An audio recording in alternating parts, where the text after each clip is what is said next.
District reporter Alauddin Mirani घोट की मुरीद शाख वेझो ॻोठ अज़ीज़ाबाद जे रहवासीअ जो ॻोठ जे बासरनि ख़िलाफ़ खंबड़ा थाणे अॻियां पाक किताब खणी एहतजाज। उन मौक़े ते अली हसन कोश मीडिया सां ॻाल्हाईंदे चयो त मुंहिंजी धीउ अज़मत खे बासर ताज मोहम्मद आबिद अलाह वधायो कोश वारा अगवा करे खणी विया हुआ।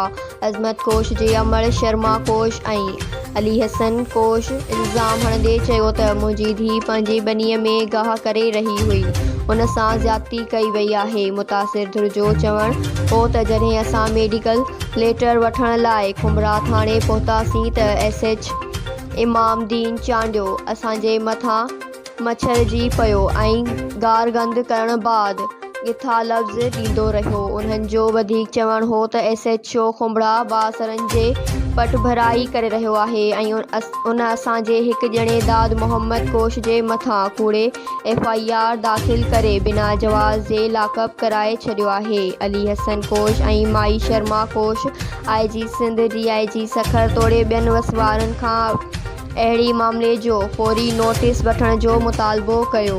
न्यूज़ सिंध एक्सप्रेस न्यूज़ दहर की।